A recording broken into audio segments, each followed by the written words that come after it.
जी प्रेम से कहना।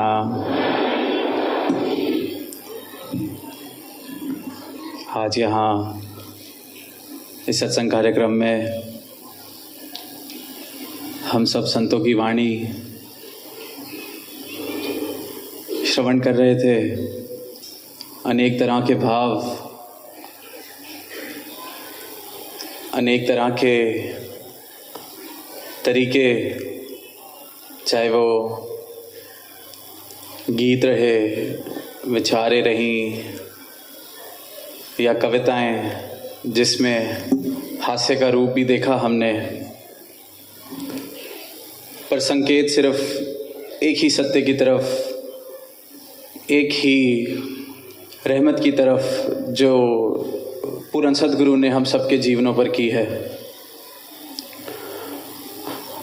और अगर इस रहमत का, इस तरस का एहसास बना रहता है जीवन में, तो फिर भाव चाहे किसी भी रूप से बाहर निकलें, वो भक्तिमय हो जाते हैं। सद्गुरु के चरणों की प्रीत अगर हृदय में बसी हुई है तो श्वास श्वास भक्ति का रूप ले लेता है। और फिर इस भक्ति भरे जीवन को जीते हुए जिस तरह समागम से हम निरंतर सुकून की अवस्था का जिक्र सुन रहे हैं, तो वो सुकून भी जीवन में सहज में ही आने लगता है। पर अक्सर ऐसा होता है कि ये जीवन जीते जीते जाने अनजाने में हम बहुत सी ऐसी चीज़ें, बहुत से ऐसे व्यवहार, बहुत से ऐसे स्वभाव हमारे बन जाते हैं जो कब कहाँ मेरे इस भक्ति में मिलावट करने लगते हैं, जहर घोलने लगते हैं। तो ये जो आनंद की अवस्था से मैं कब कहाँ दूर जाता रहता हूँ। तो चंद दिनों से ऐसे ही एक स्वभाव, ऐसे ही एक व्यवहार, ऐसे ही एक हैबिट जो दास को लगता है कि सबकी ही फेवरेट है, बिल्कुल दिल के करीब, मनपसंद और घर घर में होती है, उसकी तरफ ध्यान गया दास का, जो करके बहुत ही दिल को खुशी भी मिलती है, रुका ही नहीं जाता। तो ऐसे ही गया ध्यान के ये निंदा सालों साल से, युगों युगों से चेतन संतों ने किया, सद्गुरु ने किया कि ये निंदा चुगली नहीं करनी है, ये निंदा के रास्ते पे नहीं जाना। वो कहते आए, हम सुनते आए, वो कहते रहते हैं, हम सुनते रहते हैं, पर फिर भी वो रास्ता छूटता नहीं, फिर भी वो कार्य होना बंद नहीं होता। तो ध्यान इसी बात पर गया कि इतना क्या मज़ा है इस बात में, क्यों ये निंदा करते वक्त लगता है कि इतना स्वाद आ रहा है। तो जब इस तरफ गौर करते हैं, ध्यान देते हैं, तो बड़ा साधारण सा उत्तर कि जब मैं निंदा करता हूँ तो मेरे अहंकार को, मेरी मैं को बहुत ही ज़्यादा बड़ा महसूस होता है।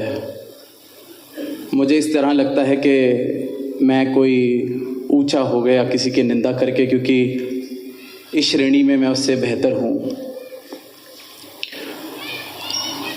और बस यही सिलसिला इस रूप में चलता रहता है कि खुद को श्रेष्ठ महसूस करने के लिए मैं ऐसे सहज में निंदा करता रहता हूँ। और मुझे इस बात का एहसास भी नहीं होता कि ये करते वक्त मैं अहंकार में इतना लीन होना शुरू हो गया कि कब इस निरंकार से, कब सद्गुरु के चरणों से मेरी दूरी बन जाती है, मुझे इस बात का एहसास होना बिल्कुल बंद है। तो जो मेरे अहंकार के लिए मिठास है ये निंदा, वो मेरी भक्ति के लिए जहर है। और ये इतनी मीठी ये जो पदार्थ निंदा, ये हम करते ही जाते हैं और बिल्कुल इस बात से बेखबर कि असल रूप में तो खुद ही खुशी खुशी जहर पी रहे हैं, पीते ही जा रहे हैं।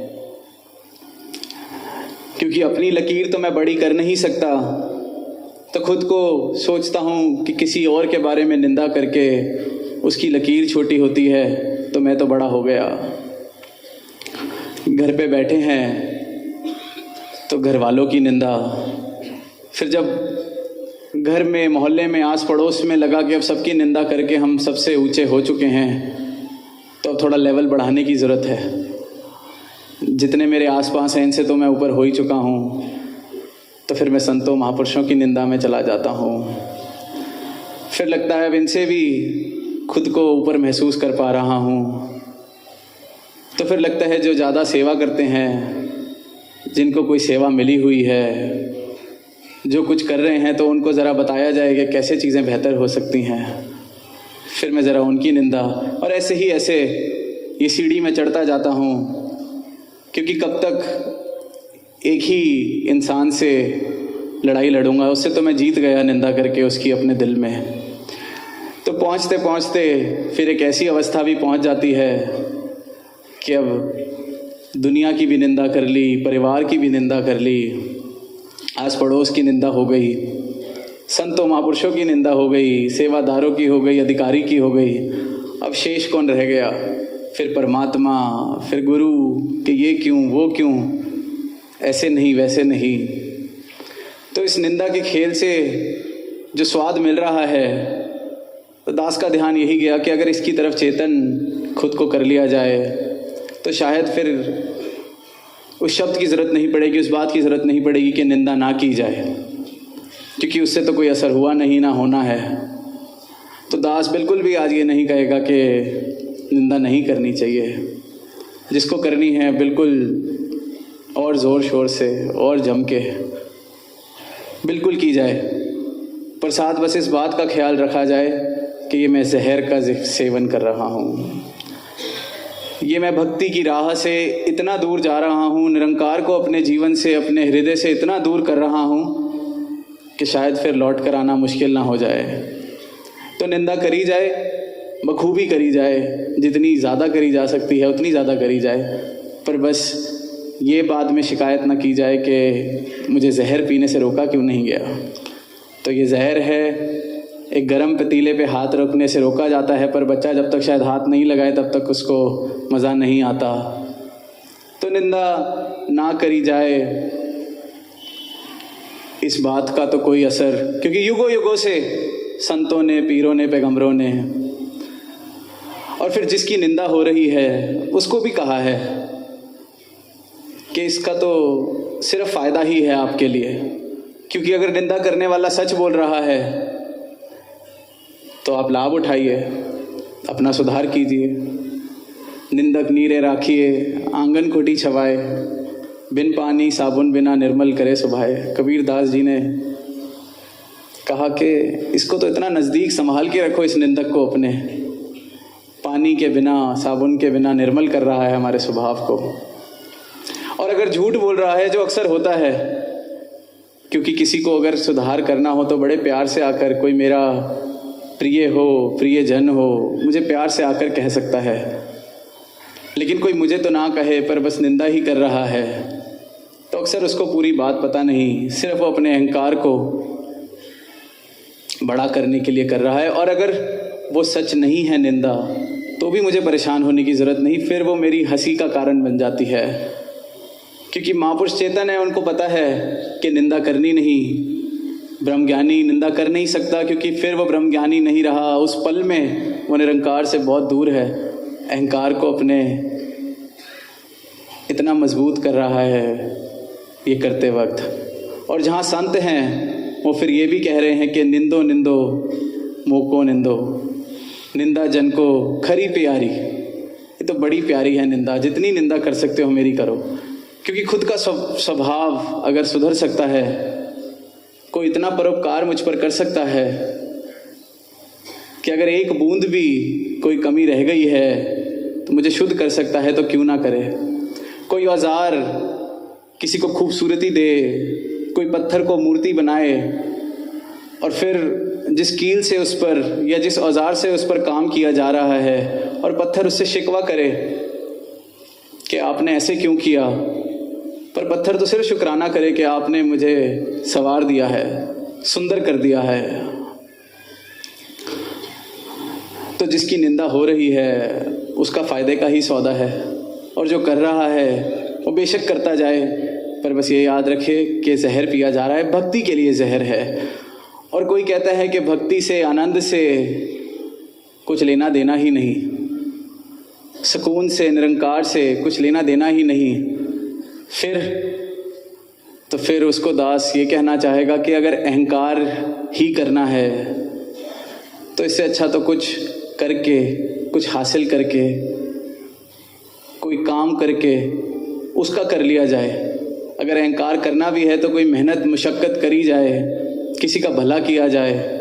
धन भी कमाना है, धन का अहंकार करना है, धन कमाया जाए, उस धन से भी शायद किसी का कोई फ़ायदा होगा, पर इतना सस्ता अहंकार ना किया जाए, निंदा जैसा सस्ता अहंकार, कि बस घर बैठे किसी के बारे में भी कुछ बोला, खुद को बहुत ही श्रेष्ठ समझ लिया और अहंकार कर लिया, बिल्कुल मुफ्त का अहंकार। इससे अच्छा तो अहंकार करना ही है, कुछ मेहनत करी जाए, कुछ पाया जाए, कोई पढ़ाई लिखाई की जाए, कुछ परोपकार किया जाए इस दुनिया का, उसका अहंकार कर लिया जाए। क्योंकि जिसको भक्ति की राह पर नहीं रहना, आनंद नहीं लेना, समर्पण नहीं करना, दुनिया ऐसी भी है, तो उनसे यही दरख्वास्त कि फिर कुछ करके मुफ्त का अहंकार, निंदा, बिल्कुल मेहनत नहीं, तो इतना सस्ता जीवन सस्ता अहंकार करके भी खराब ना किया जाए।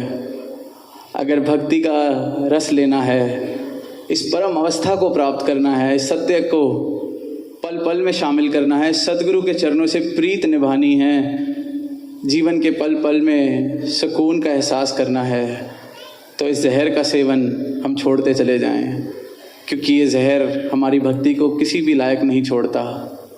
और ये बड़ी देर में जाकर शायद पता चलता है कि पूरे का पूरा जीवन मैं क्या करता रहा, क्योंकि जिसकी निंदा हो रही है वो तो आनंद ही ले रहा है। निंदा करके भी मुझे सुकून नहीं मिल रहा, क्योंकि मैं फिर सोचता हूँ कि अब और किसकी की जाए। जो अपने सामने अपने से बड़ा दिखता है, जिससे वैर, ईर्खा, ऐसे भाव मेरे दिल में है, तो अपनी पीठ थपथपा लेता हूँ निंदा का रास्ता चुन के। और वहीं अगर घर परिवार में हम हैं, किसी के लिए हम वाकई एक शुभ भाव रखते हैं, तो प्रेम से उस बात को किया भी जा सकता है कि ये स्वभाव या ये बदलाव अगर आप कर लें तो हमारा रिश्ता बेहतर हो सकता है, आपका जीवन बेहतर हो सकता है। तो उसको निंदा नहीं कहा जा सकता। निंदा तो ये है जिसकी इंटेंशन, जिसके पीछे नीयत ही अपने अहंकार को थपथपाने की। तो दास अंत में यही कहना चाहेगा, फिर दोहराना ही चाहेगा कि बिल्कुल मनाही नहीं निंदा करने से, पर जब कर रहे हैं तो याद रखें हम क्या कर रहे हैं, इस तरफ चेतन हो पाएं कि ये निंदा है क्या, ये जब मैं करता हूँ तो असल में मैं क्या कर रहा हूँ। खुद को सद्गुरु के चरणों से, प्रेम भक्ति की इस राह से, मुक्ति की इस राह से दूर करता चला जा रहा हूँ। तो यही अरदास सद्गुरु माता जी के चरणों से कि एक एक गुरसिक आप जी का, आपके चरणों की प्रीत हर पल में अपने जीवन में उसका एहसास बनाए रखे, और सबकी आप जी अपने चरणों से तोड़ निभाना, प्रेम से कहना। धन्यवाद।